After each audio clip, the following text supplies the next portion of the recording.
Hi guys, Patrick here, Not Poker. Going to be doing a play and explain today. Going to be doing a series through a couple of different stakes starting at 2 and L. So for any guys stuck at the micro stakes at the lowest levels, going to be looking at a bit of a mix of GTO and exploit together. Going to be trying not to blunder too hard. Hopefully we'll have some interesting hands. I'm going to be talking through strategy, fundamentals, and how I'm deviating in some of these games and stakes, and see how we get on. Video is going to be, I'd say, a two-part series with 2 and L, and then we'll see how we go for the other stakes. So let's get back in the action. If I was playing this stake as my primary stake, I would be looking to mark everyone up and change the labels, like recreational, stronger player, aggressive player, etc. See how we go. 9-4 suited is going to be a pitch in the small blind. We could start to look at some of these fold to steals and 3-bets, etc., and look to perhaps deviate and open some hands far wider as well if we have the opportunity to.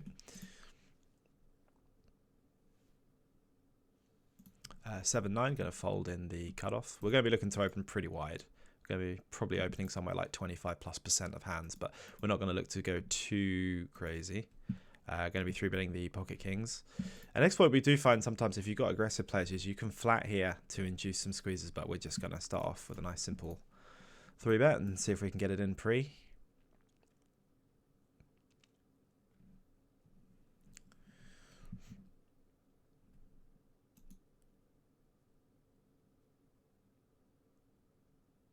See what our opponent does.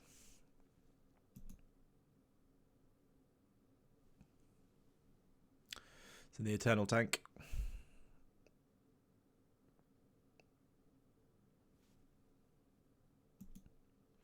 (10-9) suited. 10-9 offsuit can be a mixed defend depending on where we're being attacked from. From the small blind, we can defend it with quite high frequency.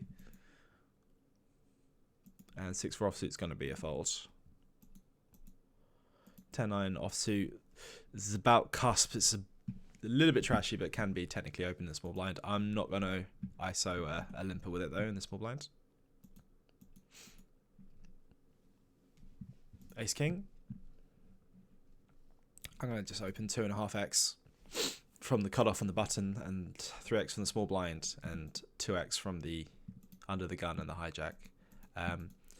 So we've flop a nut shot with 2 overs as an exploit facing pot from our opponent. If we had a diamond here, I might continue, but just as an exploit, I'm going to fold. Usually when the recreationals lead for a large size, it tends to be an extremely tight and narrow range most of the time. Sometimes it's a weird hand, but we're not going to be making a lot of money by blasting into him. I don't really want to call a pot size bet, only looking to improve with a gut shot, and usually top pair doesn't make us a lot of money either, unfortunately, with that size. If our opponent can bet smaller, then we can continue more often, especially with a diamond. I decided to exploitatively open the weak Queen X under the gun just to open my range up a little bit. I think the suited blockers are really, really valuable as people aren't 3-betting enough in the 2 and L.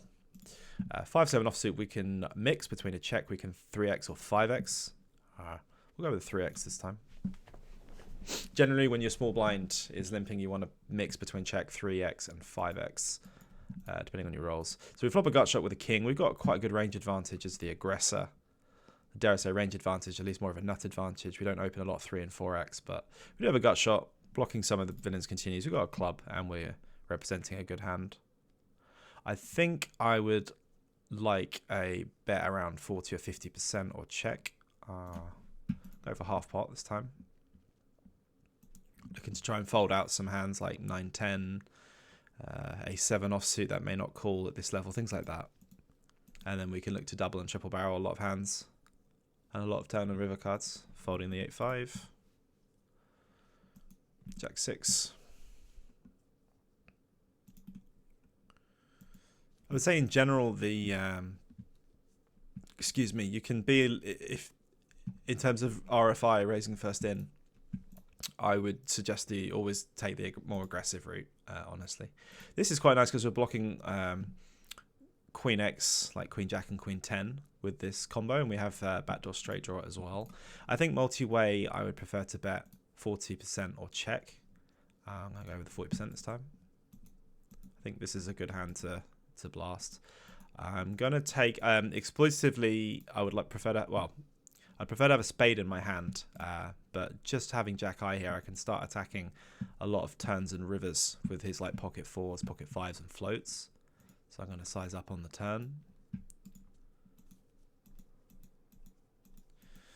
So we've got a decision here. We're blocking Queen Jack and Queen 10, and we're unblocking all these like medium pairs that may fold, and we're unblocking spade floats as well. So we can either check and give up, or we can go for a third barrel. I'm going to go for a third barrel.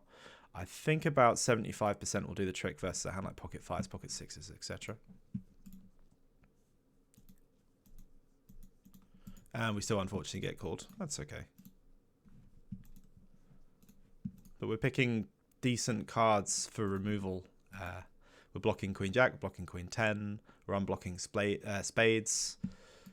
We're basically looking for cards, as we said in a previous video, that have good removal and unblock folds and block villain's calling range. There is one exploitation you can also use is, I don't know any of these opponents, and I won't do, unfortunately, but it's how often your opponents are calling turns and then calling rivers and winning on showdown. So, for example, if I had information on that opponent that he calls a lot of rivers and wins on showdown quite often, or maybe even loses, at least I can know what he's calling with or how often he's calling. So, for example, you'll get some villains who may call flops and turns and fold a lot of rivers.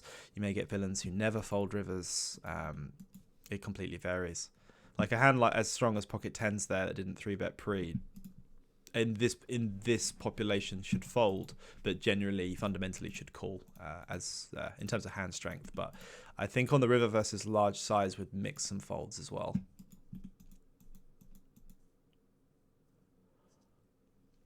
But we're not looking for a tight is right approach. We're looking for a steamroll approach. We're going to be blasting these guys.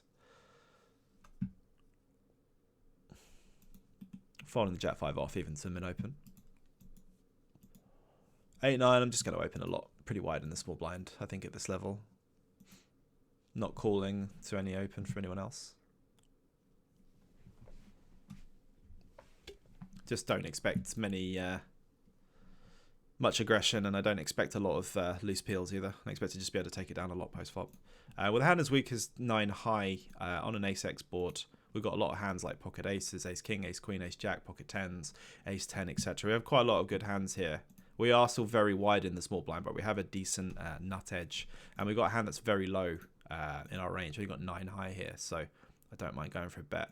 I'm going to polarize here. Generally, we'd be doing sort of a lot of blocking and checking, but a bit exploitatively, I'm just going to go for a larger size or check with a hand this low in our range. Just going to polarize. It's a little bit exploitative, but we'll be playing a lot of checks on that board as well. But against boards like this, we can look to...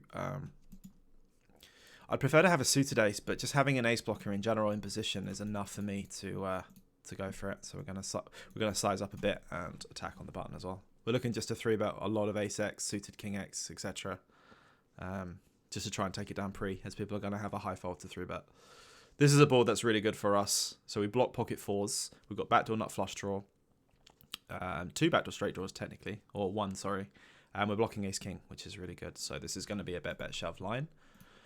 So sizing, I think we can have a couple of sizes. I'm going to start with a block, like a 30-ish% size on the flop.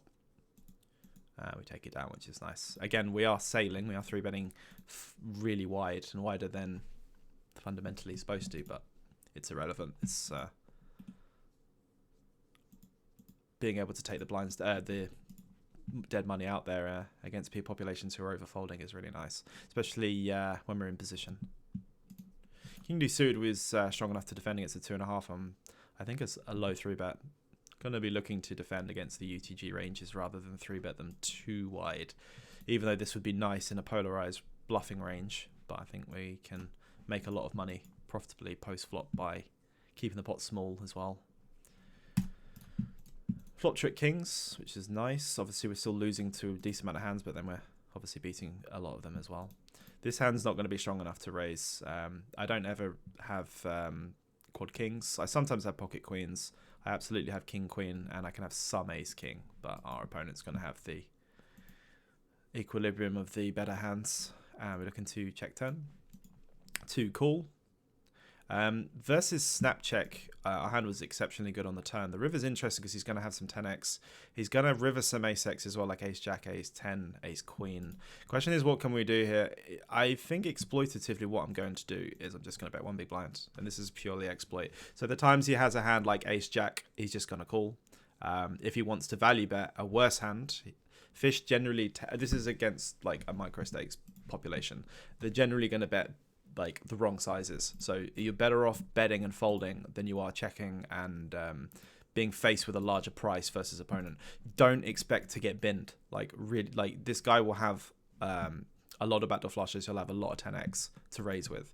He won't raise a king, he won't raise an ace, he won't raise a queen, he won't turn a hand into a bluff, like almost ever. So picking my size there with one big blind allows him to call with an ace, allows him to call with a queen, and not bin us, like with a larger size.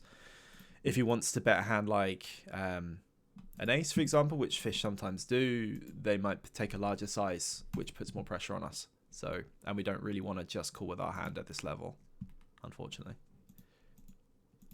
So interesting little exploits to pick up. Like 10%ing versus a really, really weak population is really effective. Really effective because they don't really go after it, and they tend to call far wider than they should, which is really nice. So in theory, we should be doing a very small amount of calling and a decent amount of folding and four betting. At this population, and this low level, I'm going to deviate from that and just call here. We beat some of his 3-betting range. I'm not going to 4-bet bluff at 2 and L, and I don't want to fold a hand as strong as ace queen. And we're not going to completely do it in on an ace-high board anyway, so we're going to call and defend. So we're mostly checking the very low boards with a very low amount of leading. With this hand, I'm either going to play a check call or check raise, depending on our opponent's size and what we want to do. I roll a high raise here, so we block hands like pocket aces and pocket queens, which is nice. We block diamond continues and club continues, so this is a good hand to use as a raise or a call. Gonna go with a raise this time on a high roll. Looking to take it down, obviously, and we can bluff some diamond turns. Hoping he's got a hand like king queen of hearts, king 10 of spades, ace 10 of hearts, things like that, and then put a lot of pressure on some middling hands as well. Also a hand like ace king can fold as well, which is really nice. So in a 3-betting range, we block all of the strongest ace x, so this hand is really good to go for 3 streets here to shove. So what we're going to do is we're going to pick a size where we can bet the turn and jam the river. So we're quite polarized on this turn. With the SPR, I think I'm going to go about half pot, and then I'm going to shove the river. Obviously, if we get raised, it sucks, and we're just going to fold, because I think our opponent will only show us a flush at this level. But now we're putting massive pressure on a hand like nines with no diamond, jacks with no diamond, ace king of clubs, something like that.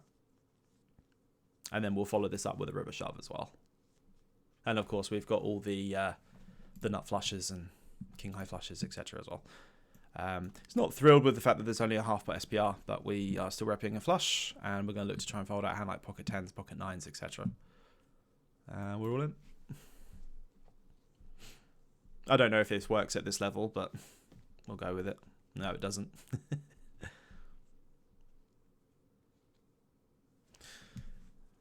Not a terrible fundamental call by villain, but I think population-wise, again, this is a call that if you make, you're going to be losing.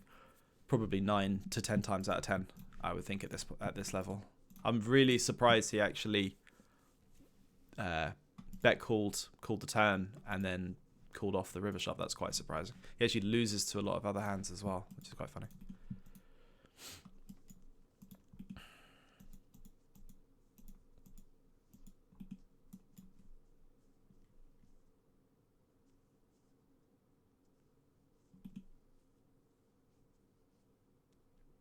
Ace 4 wouldn't usually be an open, but we can widen up a bit and go after the blinds in the cutoff.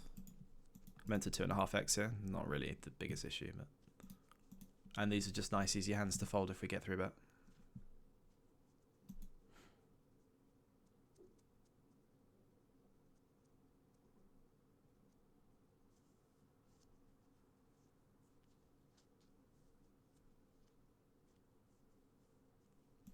Queen 7, not going to open this one.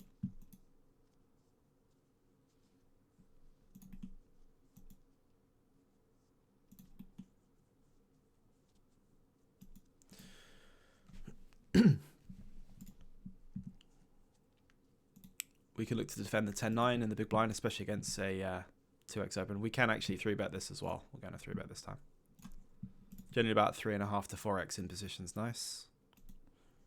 And obviously folding to 4-bet. And these type of middling hands, you find in the big blind, if you do any studying at all, that the big blind is extremely aggressive against all positions, especially against the button, but primarily the small blind. He'll play a very wide range of 3-betting and 5-betting technically as well. It's very, very aggressive. We can have hands as weak as things like Queen 5 offsuit, King 6 off, Jack 8 off, things like that. And quite often as well.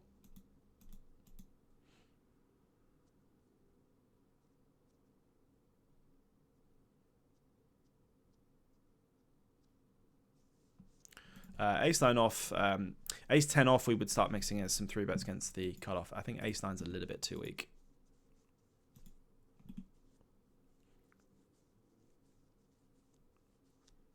We can play some 3-bets and some calls with the Ace 8 off, depending on the positions, or take it down. Take it down's good.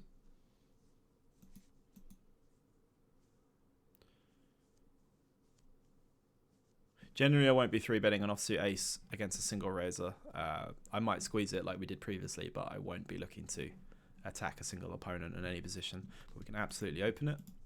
This hand will just be a pure fold to 3-bet.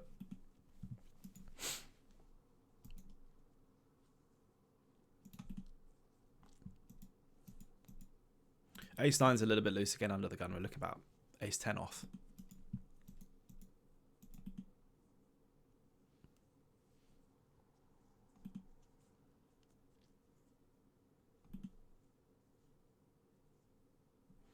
Ace Queen. Versus limp, we're going to be taking a 3x size. Potentially 3.5. You could 4. I wouldn't say any larger than that. I might exploitatively fold versus limp jam or limp re-raise. If you have any information on your opponent, because the limp re-raises, especially A position, tend to be extremely nutted. Extremely nutted. We can check or bet on this texture. Even neither opponent's going to have a lot of 3x. We're going to have we're primarily going to have the strongest Jack X and over pairs. This sounds good enough to check back and sometimes bet. And facing a lead, we can also call. Facing a turn check, I think with a club we can sometimes bet. I think as we're happily checking down, trying to get to showdown. Maybe induce some bluffing mistakes from our opponent.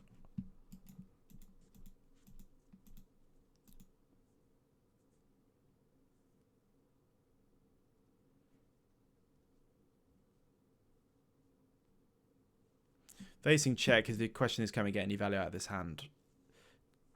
Against a fish, perhaps, for a 1 big blind, but I'm just going to check this one back.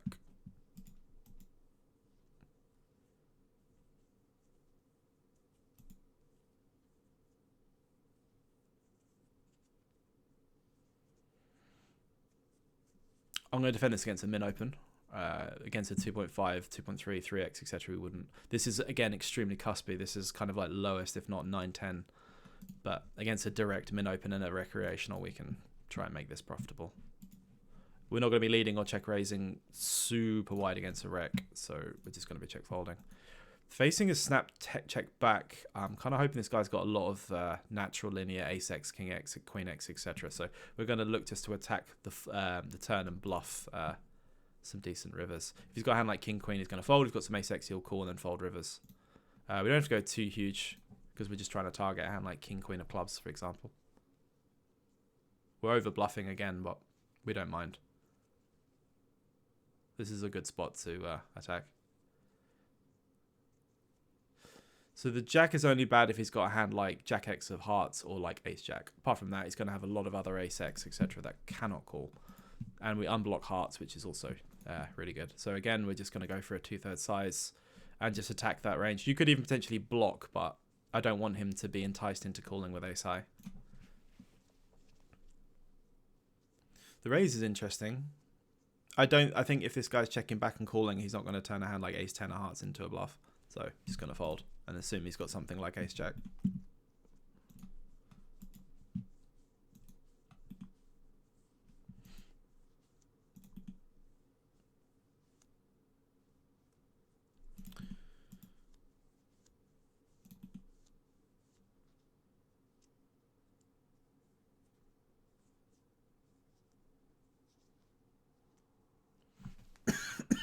Excuse me.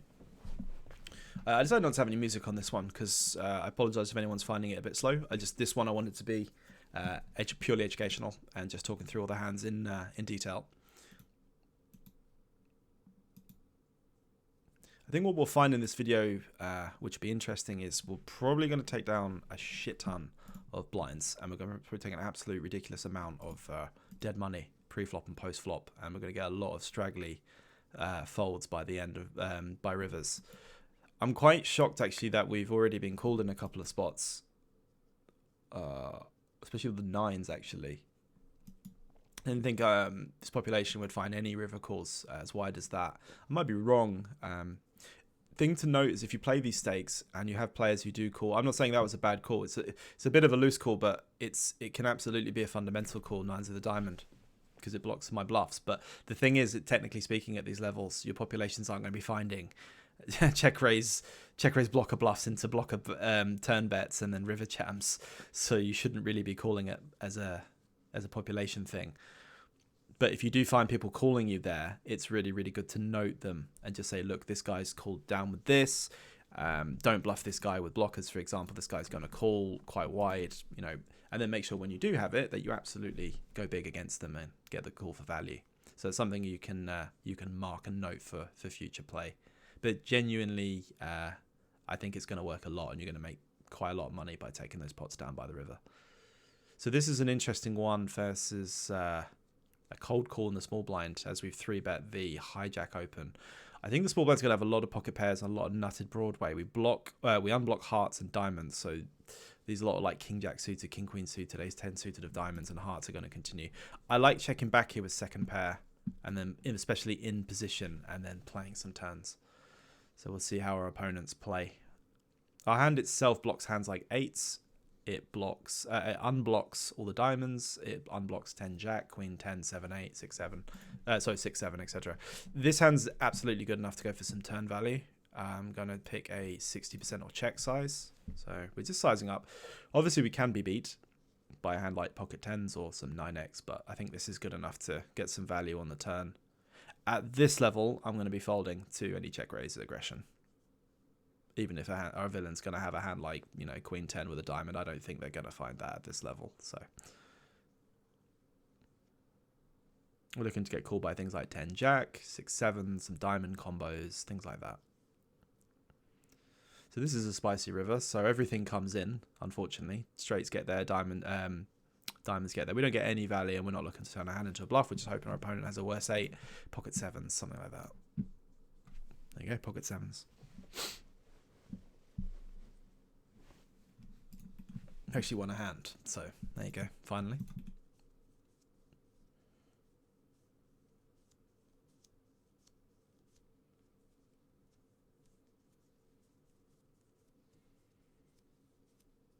We'll be folding the 10-5 against an open. Don't go for a min open in the small blind, guys, and don't limp. Just go for a 2.5, 3 to 4x range, that kind of size. Just try and take the fold equity. It's going to be much better at this level.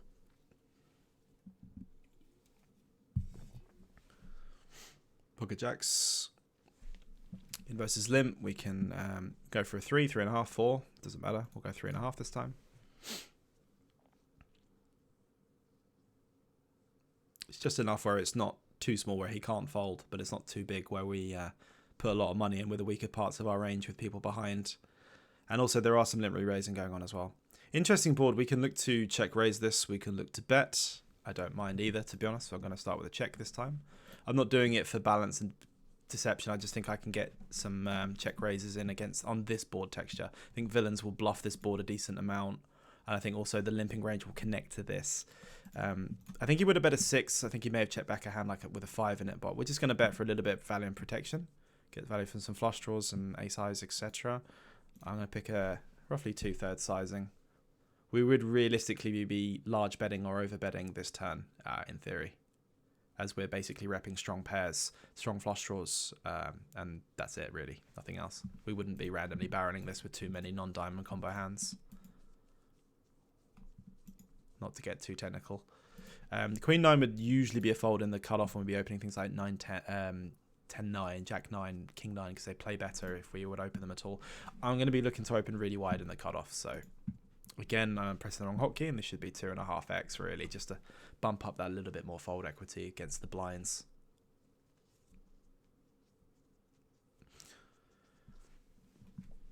Ace Queen suited. So we shouldn't really be, in theory, we shouldn't be flatting anything in the hijack. I don't mind it specifically here because I think a UTG range is either going to have a lot of hands that are doing well against this equity-wise or have us beat, or worse hands are going to fold. So I might exploitatively call here just to keep this guy's range wide enough where we can make more money exploitatively rather than like, you know, pure 3-betting. So we've got good blockers here where we're blocking ace-king, we're blocking king-queen, we have a direct gut shot, we're mostly calling here. I think it's going to perform better as a call-in position here against a short stack and play some turns. And then the question on the turn, if our opponent bets, is, you know, can we get fold equity? Is our hand strong enough to just call? In position with the nut shot and the nut blockers here, unblocking clubs, this is actually good enough to call, and we have a really good price. Exploitatively, because this guy's bet really small, I'm going to turn my hand into a bluff here and try and attack something like pocket 9s, 10x, etc. You can absolutely call here, though. There's absolutely nothing wrong with just calling. That was a nice little exploit there, where our opponent bets a really small, unprotected size, which is, you know, very capped, and just take it down, which is nice. Folding the 7-6 versus the 3x.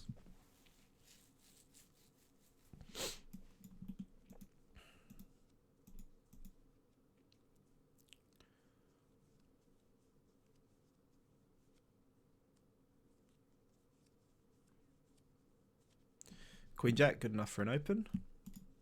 Can sometimes 4-bet as well versus big blind 3-bet. Not looking to do that at this level. Just going to be doing a lot of raising and folding. Again, ace-4, not really good enough to open the cutoff, but we're going to exploitatively just attack these blinds a lot in the cutoff and the button. Deuce, deuce, deuce. Against the small blind flat, technically the small blind flat should have a lot of pairs and be quite condensed, and it's going to have a bit more of an advantage overall in range, whereas we'll have a bit more of a nut advantage with things like aces and kings and queens. I think ace-4 will do a bit of checking and a bit of betting, because we are still ahead of things like king-queen suited, king-jack suited, etc. We don't have to just blast everything. Now we picked up a gut shot, so we can decide to check or bet. What do we do if we bet? We can knock out some cards with equity. And if we check, we can just keep the pot controlled and stop ourselves getting check raised. I'm going to check this back, I think, with a gut shot. We've got enough equity to check back. And we're just going to check back as well, facing river check. We might lose to a hand like ace-10, ace-jack, but I think this is just about okay. Thing to know as well is if your opponents are quite passive, like this is a passive recreational, it might also be worth having a tag where you have like a tight recreational, which means they're basically calling... like a mix of a whale / recreational, but they're calling dominated hands out of position and not turning them into bluffs post flop. So it's really good to note them. So for example, if a player like that would do a lot of betting post flop and raising, that's the type of person you want to get away from. And you also want to probably do quite a lot of value betting against as well. There's a limp we can check or we can open. Let's check this time. And again, we're mostly just betting our good hands. Top pair will be really, really good here. It's relatively dry, so I don't mind checking to check raise or check call as well as betting. I think all are going to make a decent amount of money at this stake. We're not checking for just deft deception, but you know, this guy might just bet anything if we check. I'm not going to check twice to check raise. I don't want him just to check back. I'm just going to put some money in the middle now that some straight draws have developed. He might call us with a 10. And I'm going to be looking to size up. I'm going to go quite big on the river because I'm repping a bit of a bluff here. Could overbet, but I don't want to scare him. And I think we're always going to get called by a 10 in this position.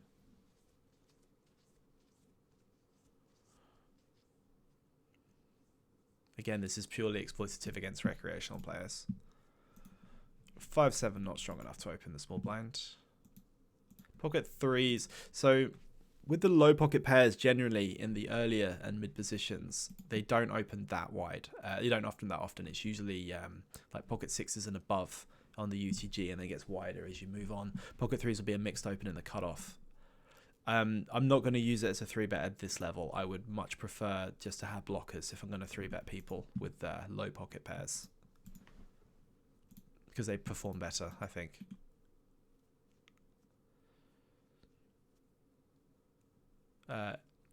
In the hijack, we can open the ace-9.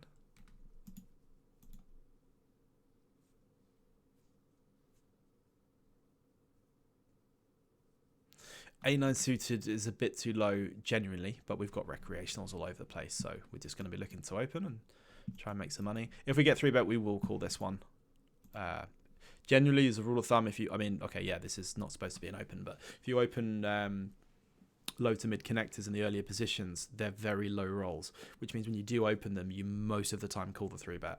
We don't need to be balanced and have frequencies at this level, but that's just a rule of thumb. So, for example, if I open that this time, I would probably call a 3-bet with it.